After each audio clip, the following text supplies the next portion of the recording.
Hi, everyone. Welcome to Monday morning's 14-day marketing challenge Facebook Live. Or if you're watching the replay, welcome to the replay.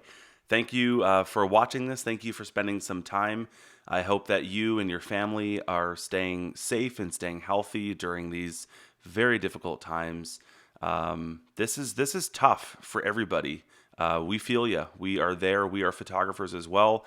But also just in doing this series for you guys, we've been talking with so many photographers, and we feel your pain. We're there with you, and that's why, personally, for me, as the CEO of Sprout Studio, but also again having been a photographer myself for 15 years, we're just trying to do everything that we can to help you guys, to make sure that you guys can keep your business going, you can weather this storm, and that you can make up for the lost revenue that you may have lost through these difficult times and through this crisis. So if you've been following the 14-day challenge so far, I keep calling it 14 days.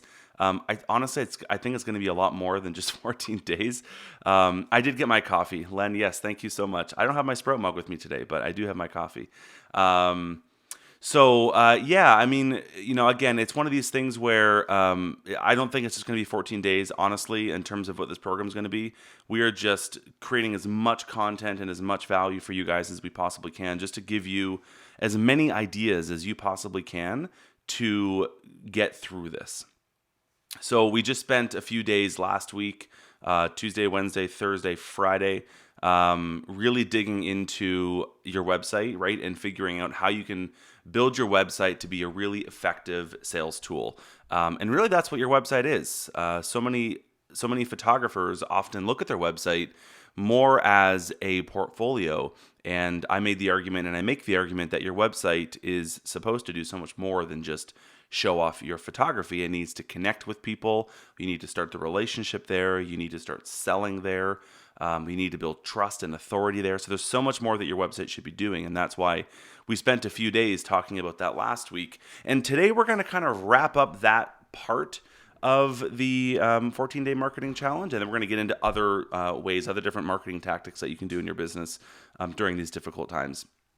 So today specifically, we're actually going to go into your contact form and how you can increase the likelihood that people will actually fill that out, as well as some different tactics and strategies for how you can get more of the inquiries that you get to actually reply back after you reply to them. Because so often, and tell me if you think this is the case for you as well, I know it's certainly been the case in photographers I've spoken with, oftentimes you send a response to an inquiry. Somebody gets in touch with you, you send a response, and then it's crickets, right? You don't hear anything, nobody gets back to you, and you're just sort of left wondering, like, why did they get in touch with me the first time, or in the first place, if they don't care, or if they're not there, if they're not listening, if they don't want to pay attention. So today I'm going to give you a whole bunch of strategies on how you can increase that, because again, during these difficult times, and I'd argue really during any time, at some point, your potential clients will find their way to your website, and there's a very good chance that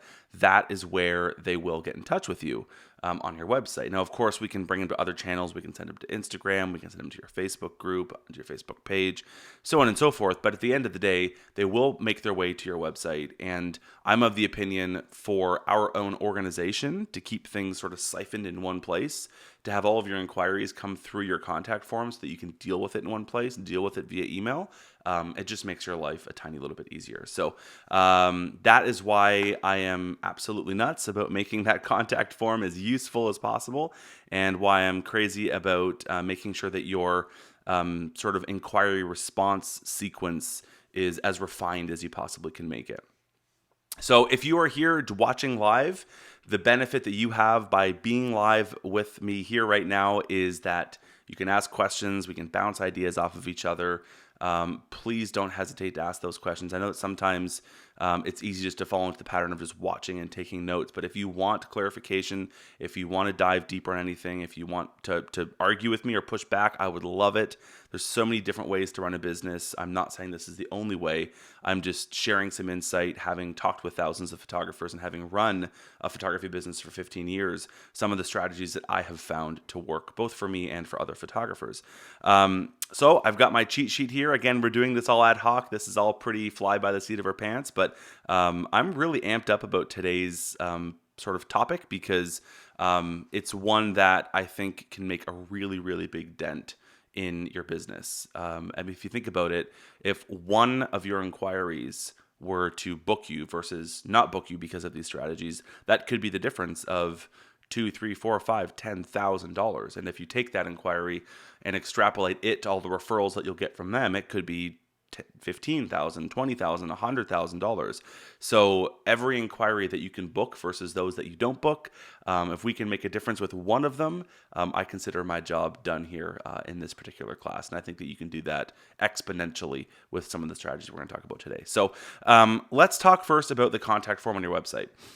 So one of the things that I think is important with your contact form is to have a different contact form for every single specialty.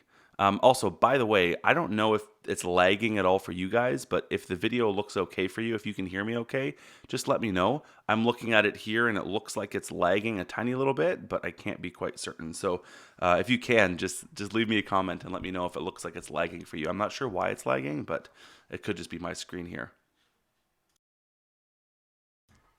Okay, so have a different contact form for each type of photography. Here's the thing. At the end of the day, your clients want to feel like they're being heard. At the end of the day, everyone cares about what's in it for me with them. That is like the number one thing that if you can keep in mind when it comes to your website, when it comes to your contact form, when it comes to your sales and your communication, it's so important to make sure that you are speaking directly to one person. We talked about that when we went into the website stuff, when we talked about, talking to one person, understanding your ideal client, understanding who that person is that comes to your website. So, it's important that when it comes to your contact form, okay, you guys are saying, Ryan, Marina, Sarah, everything looks good. Okay, thank you guys so much. Thank you. Appreciate that. So when it comes to your contact form, it's important to have a different contact form, a different page even, for each type of photography that you offer. There is nothing more generic and more bland feeling than if you're a bride looking to book a wedding photographer and they go to your contact form and it says shoot type, right? Or it says like, what are you getting in touch about? They should be like, dude, this is my wedding. This is the only thing I care about. Like, talk to me like I'm a bride. Talk to me like I'm a groom. Talk to me like I'm getting married. I don't want just a generic contact form. And I'd argue the same thing for like a newborn client, right? If you're expecting mom and your entire world is this baby, maybe this is your first baby, and your entire world is this baby, the last thing that you want to do is, go there and have to choose from a drop down between boudoir portrait and wedding photography and newborn photography and headshot. Like every single one of those visitors that come to your website, you need to pretend, or you need to not pretend, sorry, you need to actually be speaking directly to each one of them. And that's why I believe that you should almost have like a bit of a guided path on your website that's more like when they first come to your website, you say, hey, what are you here for? And then from that point forward, you're only speaking to them about that specific thing. So when it comes to your contact form, you can actually say, like, congratulations, what is your due date? Do you know if you're having a boy or a girl? Is this your first, or does this baby have other siblings that they're going to be born into the world with? Like, you can ask those kinds of questions, and now all of a sudden to that visitor on your website, it feels like you're speaking to them, as opposed to, what do you want to book me for? Newborn? Oh, great. What's the shoot date? Oh, you don't know because the baby's not born yet? Of course. Like it doesn't feel personal if you're not speaking specifically to them. So have a different contact form for each kind of photography that you offer. That's super, super important. The next part as it relates to that is to ask questions, and I just kind of gave an example there. Ask questions on that contact form that will give you insight or context into how you can relate to that particular client. So Anastasia, where can you make those forms? So really, really good question, Anastasia. There's a whole bunch of resources out there. If you use Squarespace, you can just use the Squarespace contact form. If you are using WordPress, then you can use either, I believe WordPress has a built-in one, or you can use a tool like Gravity Forms, or I think there's one called Ninja Forms. There's a whole bunch of form plugins that you can use for WordPress. If not, if you're using a CRM like Sprout Studio, so Sprout Studio is a studio management suite for photographers. You can build your contact forms right in Sprout Studio. It's a drag and drop editor, and then you can embed those contact forms onto your website. And we integrate with Squarespace, with WordPress, with anything. So there's a whole bunch of tools out there. I hope that, Anastasia, that gives you a little bit of insight into maybe some of the tools you can use.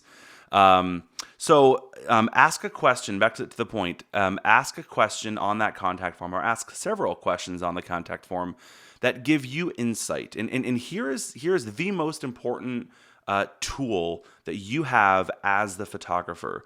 The more that you can be personalized to each client, the more that you can relate to people, the more that you can do to build trust with people, and that you can talk as if you are really connecting with people, the more likely you are to bring that customer down the customer journey. They're going to sort of walk with you through that. If they just fill out a generic contact form and, it's like, what kind of photography do you want? Do you have a date? Comments? Question mark? Like, submit, right? It doesn't give you anything to then engage with. Like, you don't know, like, they're going to be left to say, like, hi, how much is a portrait session? Thanks. Like, they're not left with anything to give you, or you're not prompting them to give you anything. Whereas if you can ask them questions like, if it's a wedding, where is your wedding? Obviously, what's your wedding date? Do you have a honeymoon booked? You can ask whatever kinds of questions that you want to ask, but something that will give you insight to then be able to relate with them as people. If that person called you, think about it that way. If somebody called you and said, hi, I want to get in touch about wedding photography, you're not going to just be like, great, so packages start at X and I take this much as a deposit, so let me know if you want to book. Like, right? That's not the process that you're going to go through. Picture yourself at a wedding show. Is that the process you're going to go through? No. You want to ask them, oh my gosh, like, tell me about your wedding. Where are you getting married? Where's your ceremony? Oh, it's in this church? Oh my gosh, I have photographed that church so many times. One of the things I love about that church is they've got this really beautiful balcony, and then you can go on and on and on and on. And now all of a sudden, that bride and groom feel like you're talking to them. You're engaging in a relationship. You're engaging in dialogue with them. And you can do that by asking the right questions on your contact form. So put something on your contact form that gives you insight so that when you reply to them, you can be personable. You can be relatable. You can talk directly to them and their needs and their situation in a way that is meaningful to them, because every other photographer is just having the shoot date comments question on their website. So the more that you can be relatable and personable, the more likely you are to actually have folks continue on that customer journey with you. And that's the number one key to actually engaging people in this relationship, because it is a relationship. So gather that kind of information. Now, the other thing that I know you might be asking, because when I've taught this in the past, I get these kinds of questions. And again, please feel free, if you're watching the Facebook Live right now, please feel free to ask questions. I would love to have questions as opposed to me just spewing off this. I've drank a lot of coffee, and so I'm high energy right now in terms of my ability to speak. But if you guys want to pause me and ask questions or clarify anything, please don't hesitate. Okay.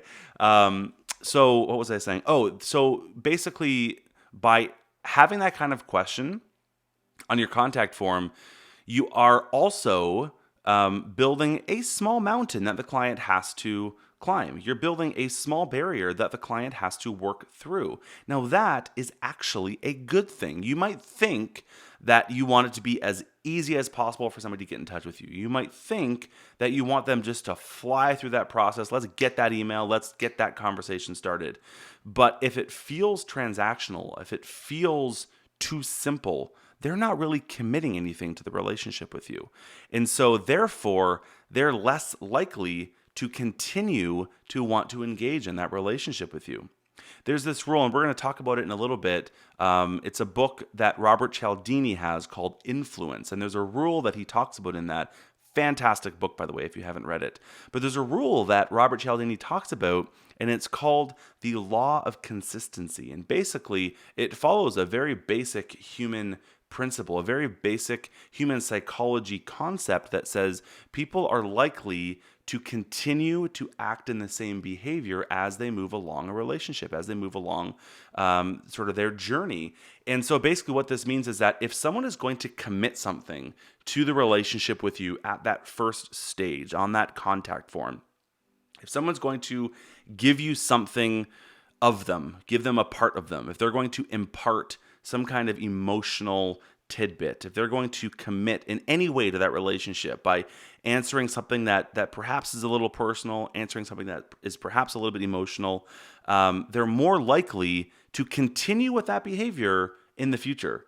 So you can see why getting somebody to lean in on those early stages, at that very first point, when they're ready to fill out your contact form, by getting them to lean into that at that early stage, it just means that they're more likely to lean into that conversation at a later stage. So by you getting them to commit something now, it means that you're more likely to get them to commit something later. So it's a really great human psychology sort of strategy, just a basic way that we as human beings interact and communicate that you can use to increase the likelihood that they're actually going to continue to engage with you later on down the road. Now, if you're just quickly joining the Facebook Live right now, thank you guys so much. There's a whole bunch of you hanging out and watching right now. I appreciate you spending time with us right now. This first aid series is basically our way of just trying to give you as much as we possibly can to help you make up for lost revenues and to build a marketing machine so that you can grow your business once this crisis is over. There's a whole bunch in here. We've spent a lot of time talking about your website. Now is a great time to hunker down and spend some time building a better sales machine on your website. And today specifically, we're talking about your contact form and your follow-up sequence. So this video will be available for replay. So if you're just joining now, if you just started halfway through this, no problem. You can come back here into the Facebook group to watch the replay. You can also go to our YouTube channel to watch all of the replays. And we're also emailing out a summary, a written summary, basically everything I have here in an email every afternoon. So if you're not already on that email list, go to getsproutstudio.com/firstaid. This link right here, there it is. So just go to that link right there. When we're done here, this is I'm just getting started. I'm at the first 10% still here. But if you want to get the summary of all this, then go sign up there. And at the end of or every afternoon, we're sending out the summary of these lives, and every morning we're sending you a reminder to say we're going live at 11. So 11 a.m. Eastern Standard Time every day of the week. We're going live here. Honestly, guys, we're probably going to be doing these for a few weeks. So I'm excited to have you guys with us, and I'm excited to be able to share and help you guys through this. Okay, I have a couple questions coming in. Let me see if I can pop these up here. Can I go like this? Oh, I can. Cool. That didn't really work. That's ugly. I'm just going to get rid of that. So Alex asked, so have a link to a specific contact form at the end of the headshot portfolio and a link to the different contact form at the end of the portrait portfolio. Yes, Alex, 100%. So every single sort of path through your website should end obviously in the contact form, but it should end on a contact form that is specific to that kind of photography. So if you have a headshot section of your website, lead them to the headshot contact form. If you have a portrait section, lead them to the portrait contact form. So yes, 100%, you got it. Marina, do people still use those website forms? I have an impression that people use social media more offer to get in contact. I'm only starting my photography business, have no idea. It's a real question I'm asking myself. So Marina, at the end of the day, here's what I believe. I believe that we train our clients how to interact with us. Now, is it easier perhaps to just say, hey, come over to Instagram and send me a DM? Sure it is. Is that a place where they are already engaging? Sure it is. But it also makes it very difficult for you to manage that. It makes it difficult for you to type long, thoughtful responses. It makes it feel very transactional. And so I believe that if you can guide your clients to say, hey, if you want to get in touch with me, I'd love to talk. Tell me a little bit more about yourself and come to this part of my website and fill out this form for me. I think that if you can train your clients, if you can teach your clients, this is the best way to interact with me as a business, I think that your clients will be completely okay with that. A lot of the time, those barriers are in our own heads because we don't feel like, telling them something, or, we say, if that's where they'd rather do it, then let's let them do what they want to do. But at the same time, we're the business. And in order for you to build the right experience, in order for you to stay on top of things properly, in order for you to, properly give them the experience that you want to give them, maybe email is the best way. So just something to think about there. Shana, sorry if I'm mispronouncing your name there.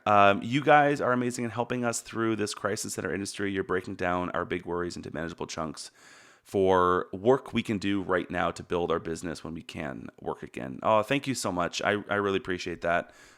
We're doing everything we can to help you guys. And so if you guys do have specific questions, if there's any specific way that you can think of that we can help you, we are all ears for you guys. We've shifted our entire team to just focus on helping the community right now get through these difficult times. So anything we can do, we're more than happy to.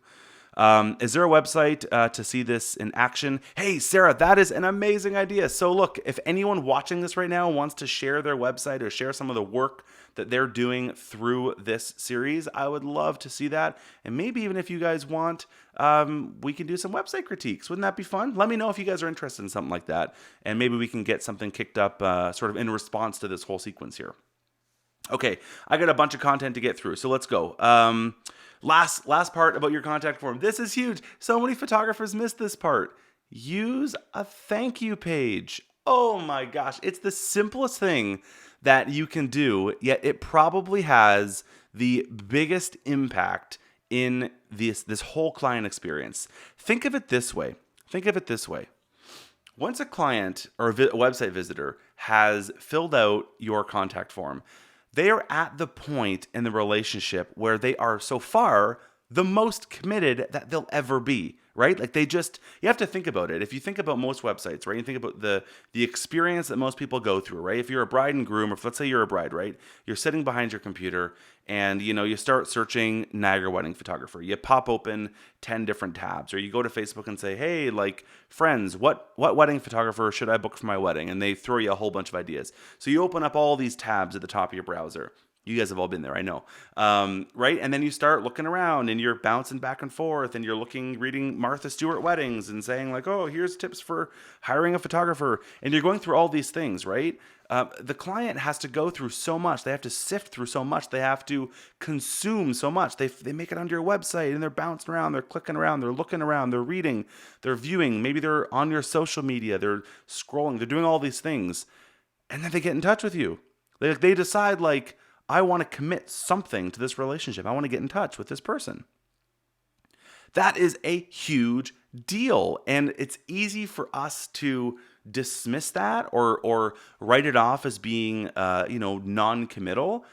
But that's a big deal. And oftentimes, if you think about it, when you fill out a form on a website, you press that send button, you press that submit button, and then it just sort of like vanishes into the internet, right? It just kind of like goes and you're just like, did it send?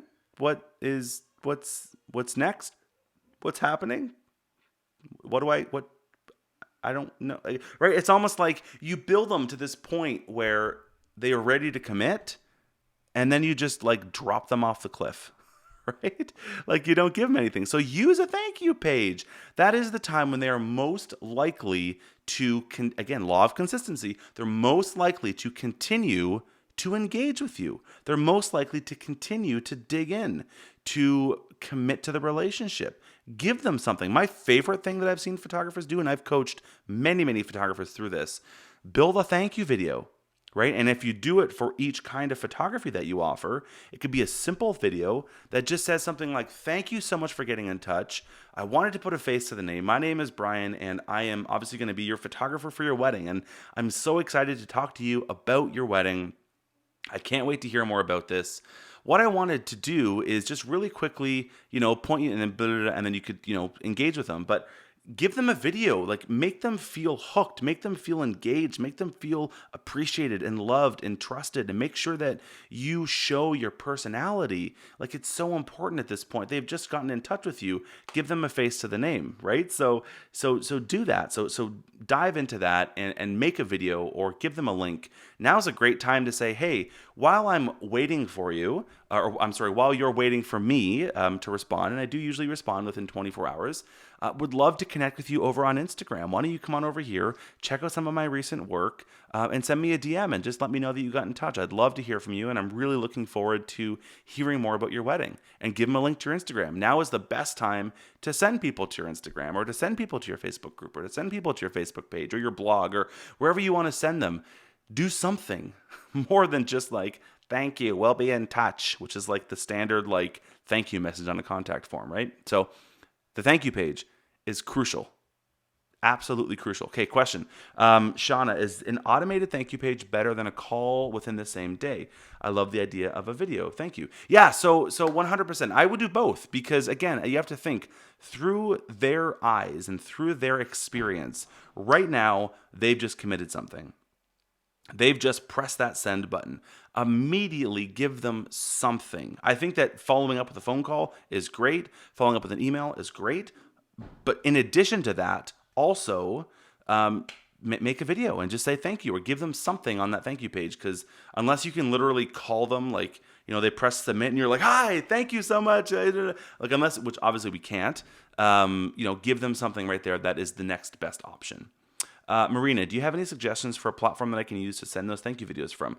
Yeah, so more specifically, Marina, what I'm talking about is making a generic one on that thank you page. So you record one, you upload it to YouTube or Vimeo or wherever you want, make it unlisted, and then just embed it on that thank you page. So it's the same thank you video for every client. It's basically you just saying, it's more or less you saying like, thank you for filling out the contact form. Here's who I am. I'd love to connect with you. Keep an eye on your email, and I will be replying within the next 24 hours. So it's more of a generic thank you message that you're giving them. But there are other options, like if you wanted to send personal ones, like Bonjoro, Bonjoro is a tool that you can use to send personalized ones one-on-one. And if you use a system like Sprout, for example, like Sprout Studio, you can integrate with Zapier, and every time you have a new lead, you can have a new Bonjoro created, and then you can send a personalized video. It's a whole workflow I'm not going to go into now. If you guys would like, let me know, and maybe we can do a separate video just for that standalone idea. But okay, yes, so use the thank you page. That's what I'm trying to say, right? Let's talk about once they get in touch with you. I've got sort of 3 rules for engaging and diving in and making sure that you're building that great relationship. Number 1, reply fast, but not too fast. Now that's a kind of a tricky one. You don't want to make them think that you're desperate. That's important. And that's why I'm not a proponent of replying immediately.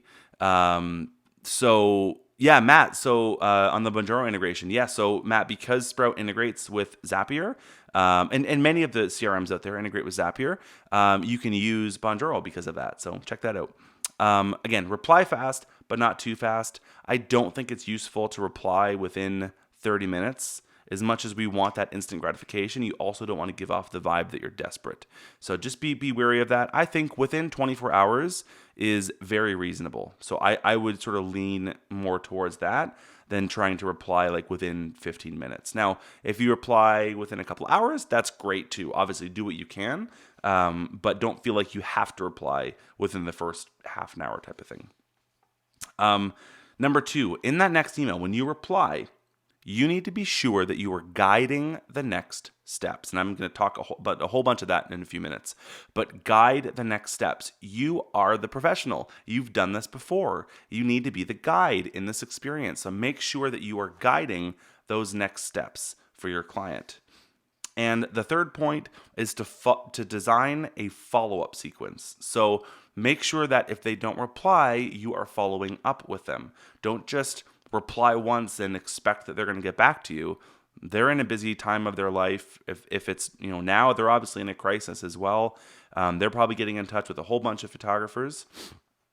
or maybe your email went to junk mail. Like whatever the case could be, don't just reply once and leave it. Design a follow-up sequence to follow up and say, hey, just touching base. Here's some more that I wanted to give you. Here's some more information. Here's another video that I made. Whatever the case is, design a follow-up sequence. That's super, super important. Okay, so I'm gonna skip over. I'll cover it here quickly. Just quick touch base. Let me know how you guys are doing. Let me know how you're finding this. If you find this useful, if there's anything that you want me to dig into, just type in the comments below. I can see it all here on my screen. So happy to answer questions or to dig in deeper or to move on if it makes sense to move on. I talked about Robert Cialdini's book. Okay, here, hang on. I got a question. Matt is saying, is there a place, someone you would recommend to review my whole inquiry experience from the contact form to the last email in the sequence? I don't know of like a testing service or something like that, but what I would suggest, Matt, is throw it in the Facebook community. Let's help each other through this. And I think that it would be really, really great if we could help and guide each other. We could all kind of pretend like we're a client for each other's website and go through the process. So, Matt, if you want, be the first one to start that. Put up a post in our group and let's have a conversation about that. And if it makes sense, we can even, have a couple lives where I just go and I'll pull it up and critique it live as well. So would love to see you guys doing that. If you guys want to help out each other, I think right now is the best time for us to be helping each other and really, coming together as a community. So put a post in the Facebook group and let's see if we can all help each other there, okay? So Robert Cialdini's book, Influence. Again, he talks about, a buddy review system, Matt. I love that. He talks about the different laws, right? The laws of influence, laws of persuasion. I want to quickly just run through them. And if you're in the follow-up email sequence for this, you're going to get a more detailed breakdown of this. But the laws are this: law of reciprocity, basically meaning if you give something to someone, they're more likely to want to give back to you. The law of commitment and consistency. We've talked about that already. The law of liking. The law of scarcity. The law of liking, means that people are more likely to do business with people they know, like, and trust. So law of liking. The law of scarcity means that obviously, like, as things feel more scarce, the more desirable they are. The law of authority is another one, and the law of social proof. So I'm going to break those down in the email that's going to come out to you guys this afternoon. So keep an eye out for that, where I'll break down those with a little bit more depth. But I'm kind of working all of that into a lot of the dialogue that we've already been having so far in this Facebook Live. So now I'm going to wrap this up with 8 sort of secrets, 8 tips to write the perfect email response when someone gets in touch with you. So someone goes to your website, they fill out that contact form, you're about to reply to them. Here are 8 strategies that you can deploy into that first email to increase the likelihood that they are going to get in touch back with you. And again, if you followed everything so far, then you're already in a much better place. But having a really good follow-up sequence, a really good email reply template is a really, really important fact. So Shauna is asking in Sprout Studio, do you design the follow-up sequence as a workflow sequence or as a task? Yes. So Shauna, in Sprout Studio, you can set up a workflow that has a whole bunch of emails, and you could, if you want, have it based on statuses, or you could have it based on a checklist item. So for example, you could say, when someone gets in touch, send this email. 4 days later, send this email. 7 days later, send this email. 3 days later, give myself a reminder to call them. Like, you could have all of that automated. And then if they get in touch with you, you just delete those emails so they don't ever get sent. Or if you want, you can have a checklist before it so that you have to check it off to say, like, yep, send this email. And that way you can manually trigger them. So there are ways to do that in Sprout Studio, absolutely. Okay, so 8 secrets to writing the perfect email response to new inquiries. Here we go. Number 1, personalize the subject line of your email. So in that email that you send out, don't just say, your wedding inquiry, right? Say, your wedding on August 8th at Queen's Landing. Like, say something specific. Again, you want to make sure that people feel heard, that they feel loved, that they feel appreciated. They want to know what's in it for me. So the more likely they are to reply or even to open that email, that doesn't make any sense, the more that you can make that feel personal to them, the more likely they are to open that and reply to it. So personalize that subject line.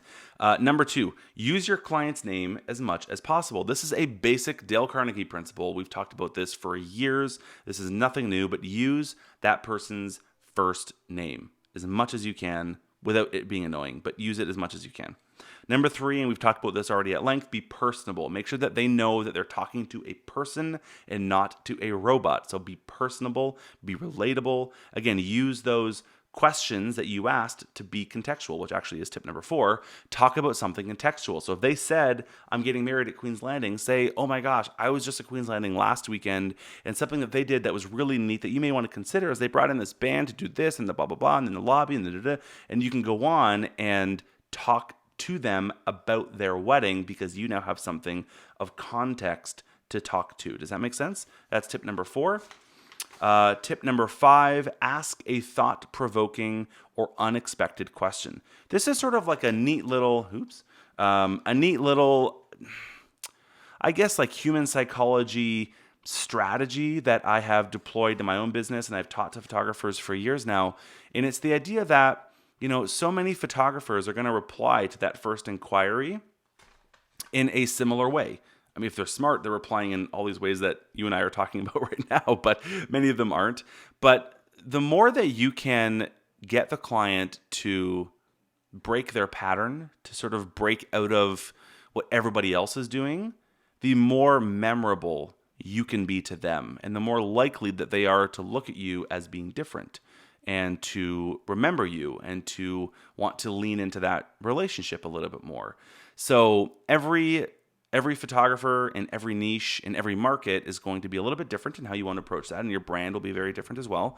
But I'm a huge proponent of just getting folks to like dig into that a little bit more and to commit just that little more and just to break that pattern. Something that I've asked in the past, and I've experimented with different versions of this, but when I have a portrait inquiry, I'll ask the question of, talk to me about 5 years from now when you guys look at this beautiful portrait that we create together. It's on your wall, or maybe you have a beautiful book that you can look back at of this time in your season as a family. What is it that you remember? Like, what is it that you see in that book? When you look at that portrait on the wall, what is it that you see? I'd love to hear your thoughts on that. And you guys, some of the responses that I get to that when I'm dealing with portrait clients, like, are so meaningful and are so emotional and are just so beautiful that it gives me an insight into what's important to them. And I know that nobody else is asking that question. And then it gives me an opportunity to double down in that area, or it helps me understand more specifically what they're looking for out of the relationship with me, and out of this interaction with me. So asking those kinds of questions is so important, and it breaks their pattern to the typical, like, what do you charge? What clothing should we wear? Like, it breaks them out of that pattern because it gets them to think more emotionally. So ask a thought-provoking or unexpected question. Number 6, always ask what's in it for me. And I'm sorry, don't think about that when it relates to you. Think about it as it relates to your client. With them, what's in it for me? Always frame everything you do as if it's a benefit to your client. Don't make it seem like this is just another job, another portrait, another wedding, another newborn, another maternity, whatever it is. Make sure that you are digging into that personalized relationship and talk in terms of benefits to them. We talked about that a lot when we talked about your website too, so go back and rewatch that. Number 7, always be clear about the next steps. So don't just leave it and be like, let me know what you think. Like, always have a very clear next step in that email. Something like, I would love to have you and your fiance over to the studio to meet and talk more about your wedding. Does next Tuesday at 5 o'clock work, or would you prefer Friday morning at 11 o'clock? Which is better for you? Like, be very clear about next steps. Don't just leave it open-ended. Ask very specific questions. Or if it's a portrait client, say, hey, look, the next thing that I want to do is actually meet up with you. I'd love to come to your home and just understand a little bit more about how you hope to decorate your home with these portraits. When would be a good time for you? I'm available next Tuesday and Wednesday evening, or if a morning is better for you, I can actually come over to your place on Saturday morning. Would that work for you instead? And you just ask a very specific question. You're very clear about next steps. That's super important because people are less likely to leave a conversation hanging on that versus let me know what you think and then we can talk about details. Like that's very generic and it's easy to ignore that. Whereas if you can dig in and you can actually say specifically, here is what's next, they're more likely to engage and lean into that. So number 8 is use your email signature to build confidence. Use your email signature to show social proof. Use it to build authority. Those are the other principles that we talked about that Robert Cialdini writes about, the law of authority and the law of social proof. So, put 5 stars in your signature with like a quick little testimonial, or put quickly an award that you've won down there, or put a link to your Google review page, like whatever it is.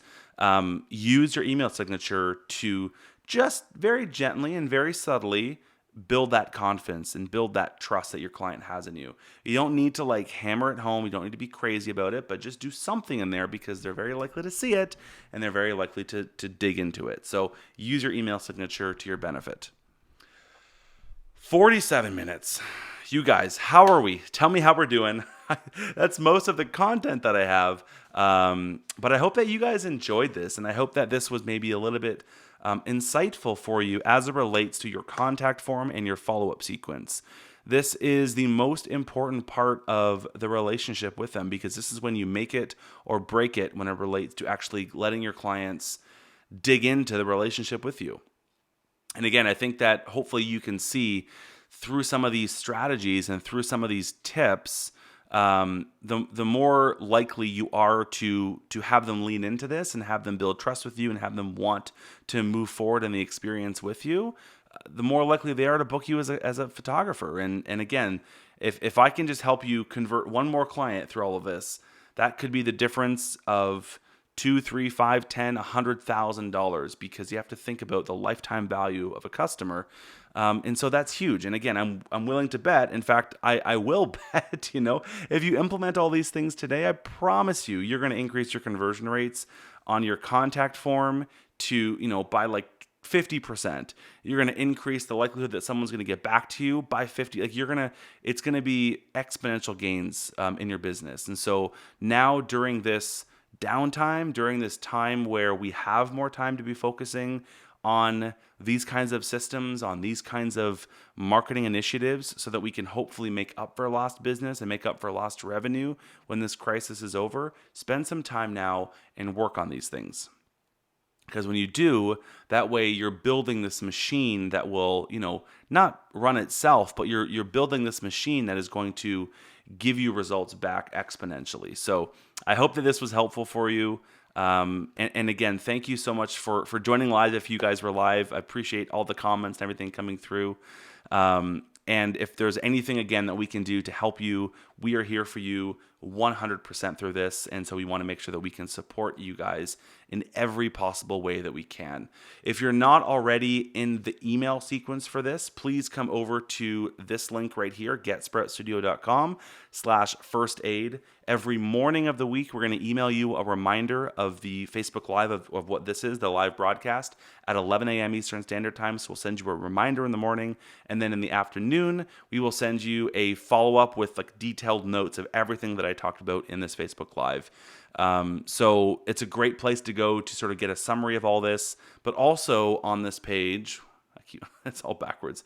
On this page, we have a whole bunch of other resources for you to get you through this difficult time. We've sort of categorized them into three buckets. Number one is the sort of health and mental health and the well-being and the physical health side of this crisis. The other is the reactionary side of this. So how you can, we built some contract templates for you. We built email templates for you, cancellation agreements, amendments if you need to reschedule something during these difficult times.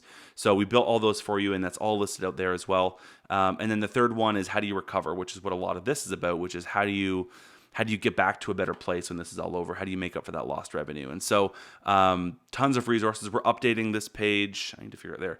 We're updating this page pretty much every single day with new resources. So come back as often as you can, check in on it. And yeah, again, if there's anything that we can do to help you, we're here for you. So please stay safe, stay healthy, practice social distancing, and let's get through this together. So thank you again for joining me, and we'll talk to you guys tomorrow on the next Facebook Live. Bye.